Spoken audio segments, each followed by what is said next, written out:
En quittant le cabinet médical avec un état de santé impeccable, une femme de 72 ans ne se doutait pas que, dans moins d'un mois, elle serait confrontée à la nécessité d'une intervention chirurgicale. Que s'est-il passé pendant cet intervalle? Un examen de routine, soi-disant destiné à préserver votre bien-être. Lorsque le professionnel de santé propose un dépistage, la confiance accordée est absolue. La procédure est planifiée avec la conviction que vous agissez de manière préventive. Pourtant, la réalité, souvent omise dans les cabinets de consultation, émerge dans des études scientifiques rigoureuses. Les données révèlent que, chez les femmes âgées de 70 à 74 ans, environ 31% des cas de cancer du sein identifiés lors d'examens de routine constituent des surdiagnostics des tumeurs qui ne se manifesteraient jamais cliniquement ou ne réduiraient jamais l'espérance de vie. Pour les personnes âgées de 75 à 84 ans, ce pourcentage s'élève à 47%.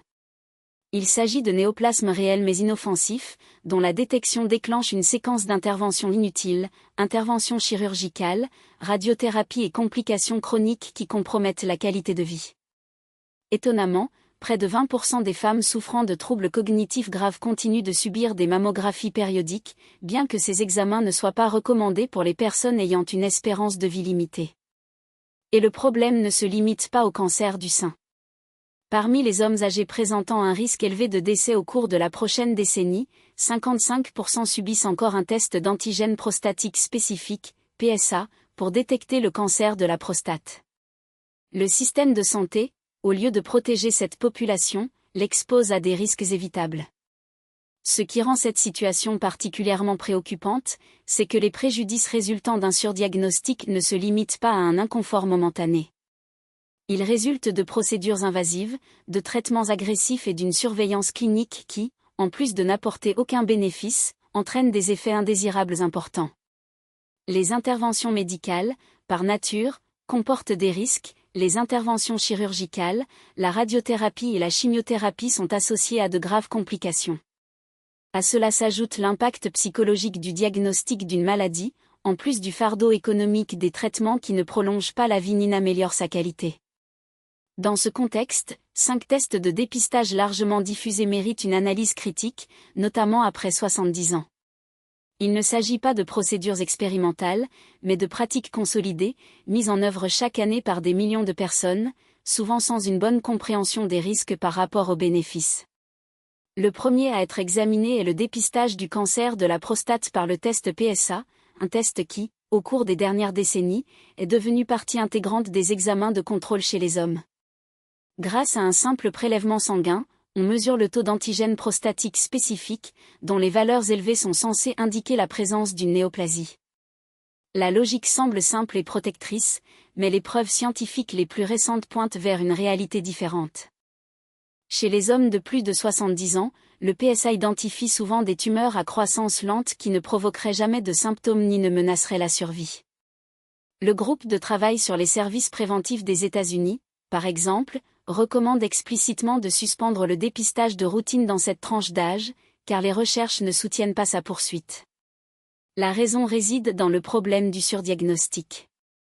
Des études montrent qu'entre 20% et 50% des cancers de la prostate détectés grâce au PSA entrent dans cette catégorie, des néoplasmes si indolents qu'ils ne se manifesteraient jamais cliniquement au cours de la vie du patient. Cependant, une fois identifiés, le système de santé déclenche une série de procédures. Des biopsies sont programmées, avec des risques associés tels que des infections graves, des douleurs et des saignements. Une fois le diagnostic confirmé, même dans les cas de tumeurs de bas grade, la discussion sur les traitements commence. Les interventions chirurgicales, avec des taux de complications élevés chez les personnes âgées, ou la radiothérapie, qui entraînent souvent un dysfonctionnement sexuel et des problèmes intestinaux chroniques. Des recherches impliquant des hommes de plus de 70 ans révèlent que ceux de plus de 70 ans sont confrontés à des risques significativement plus élevés de complications médicales et de mortalité chirurgicale dues aux interventions sur la prostate que les individus plus jeunes. Les chiffres sont instructifs. Pour 1000 hommes âgés de 55 à 69 ans qui subissent un test de dépistage du PSA pendant 13 ans, seuls 1 ou 2 décès dus au cancer de la prostate peuvent être évités. D'un autre côté, des centaines de personnes reçoivent des résultats faussement positifs, des dizaines subissent des biopsies inutiles et beaucoup souffrent de complications qui affectent durablement leur qualité de vie.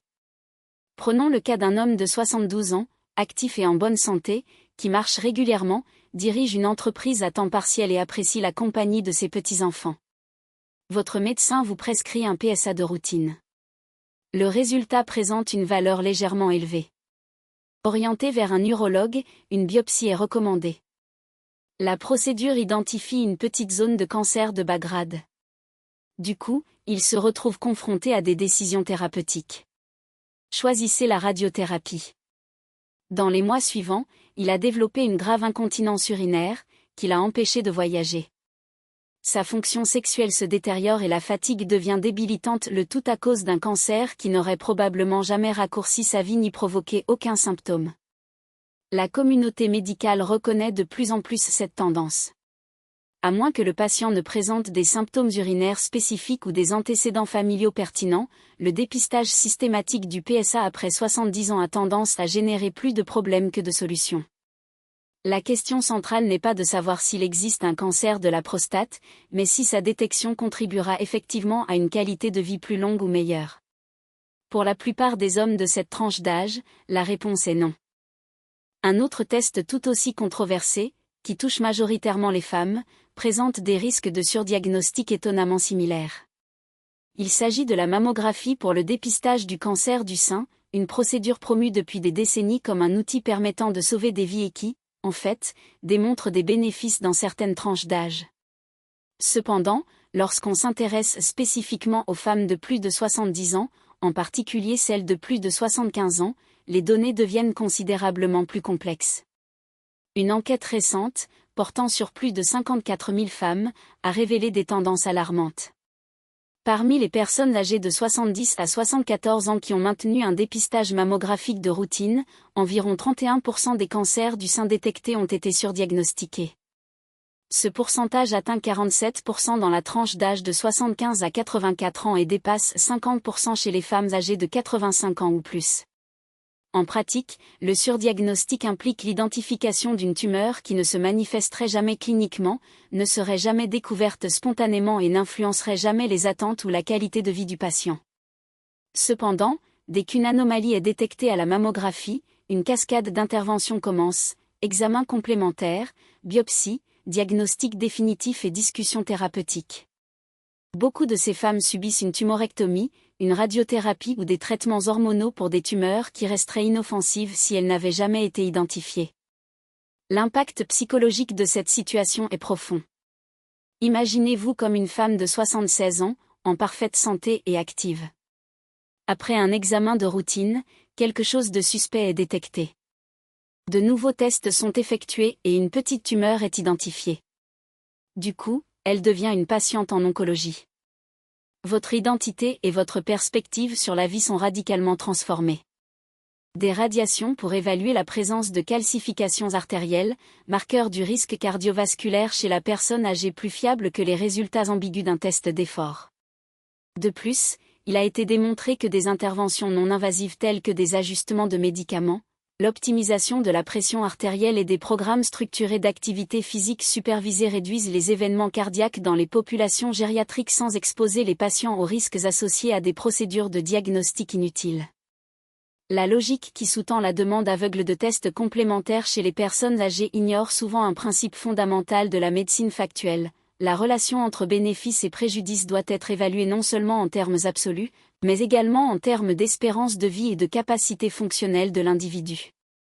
Une étude publiée dans le New England Journal of Medicine a démontré que, chez les patients de plus de 75 ans et présentant de multiples comorbidités, les tests diagnostiques invasifs non seulement ne parviennent pas à améliorer les résultats cliniques, mais augmentent également de manière significative le risque de complications iatrogènes, d'hospitalisation prolongée et de déclin fonctionnel irréversible.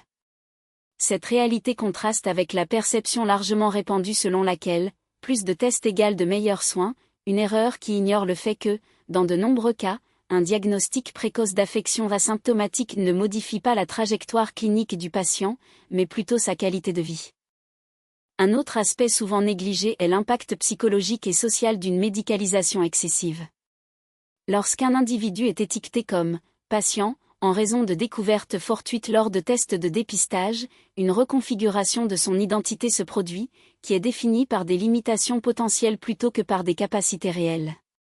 Ce phénomène, décrit dans la littérature comme un effet d'étiquetage, peut déclencher un cycle d'anxiété, d'hypervigilance face à des symptômes bénins, voire de dépression, notamment chez les personnes âgées qui font déjà face à des défis liés au vieillissement. De plus, la prescription de plusieurs médicaments pour des conditions asymptomatiques souvent avec des interactions pharmacologiques imprévisibles augmente le risque d'événements indésirables, tels que les chutes, le délire et l'insuffisance rénale, qui, à leur tour, peuvent accélérer le déclin fonctionnel et la perte d'autonomie.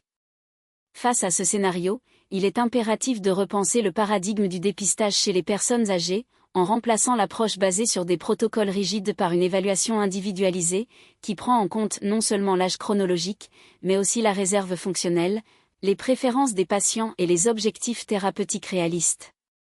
Par exemple, plutôt que de soumettre une femme de 80 ans souffrant d'ostéopénie à un régime pharmacologique agressif, une stratégie axée sur les exercices de résistance, la supplémentation en vitamine D et les adaptations environnementales pour prévenir les chutes pourraient réduire le risque de fracture de manière plus efficace et plus sûre. De même, plutôt que de prescrire un test d'effort pour une personne âgée souffrant de fatigue légère, une évaluation complète incluant le dépistage de l'anémie, de l'hypothyroïdie, des carences nutritionnelles et des troubles du sommeil peut identifier les causes réversibles du symptôme sans exposer le patient à des interventions inutiles. La résistance à ce changement de perspective provient souvent d'une combinaison de facteurs culturels, économiques et institutionnels. La culture médicale contemporaine valorise l'action diagnostique, prescription, intervention au détriment de l'observation attentive et de l'approche prospective, même lorsque cette dernière est étayée par des preuves. En outre, les systèmes de santé, en particulier ceux basés sur des modèles de rémunération à l'acte, bénéficient d'incitations financières pour effectuer des tests et des traitements, quelle que soit leur utilité clinique.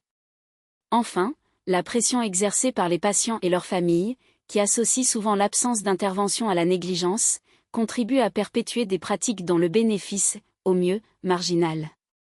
Cependant, la production scientifique croissante sur les risques de surdiagnostic et de surtraitement chez les personnes âgées a entraîné un mouvement vers une médecine plus prudente et centrée sur le patient. Des lignes directrices récentes, telles que celles publiées par l'American Geriatric Society et le groupe de travail américain sur les services préventifs, soulignent la nécessité de déprescrire les médicaments inutiles, d'éviter les tests de dépistage chez les patients ayant une espérance de vie limitée et de donner la priorité aux interventions qui améliorent la qualité de vie plutôt que de la prolonger à tout prix. Ces recommandations reflètent un changement de paradigme. La médecine gériatrique ne doit pas être une extension de la médecine destinée aux jeunes adultes, mais plutôt une discipline qui reconnaît les particularités du vieillissement et adapte ses pratiques à cette réalité. La mise en œuvre de cette approche se heurte cependant à des défis importants. La formation médicale traditionnelle aborde rarement systématiquement les principes de la médecine gériatrique, tels que l'évaluation de la fragilité, la prise de décision partagée et la déprescription. De plus, le manque de temps en consultation et la pression de productivité rendent difficile la réalisation d'une anamnèse détaillée et d'une évaluation fonctionnelle complète, étapes essentielles pour une pratique clinique factuelle et centrée sur le patient. Pour surmonter ces obstacles, il faudra non seulement modifier les programmes d'études dans les facultés de médecine, mais également repenser les modèles de soins, en mettant davantage l'accent sur les soins primaires et la coordination entre les différents niveaux de soins.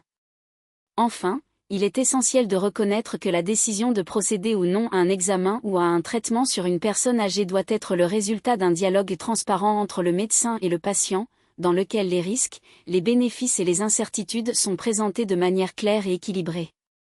Ce processus, appelé prise de décision partagée, permet aux patients et pas seulement aux médecins ou au système de santé de définir quelles interventions sont alignées sur ses valeurs et ses objectifs de vie.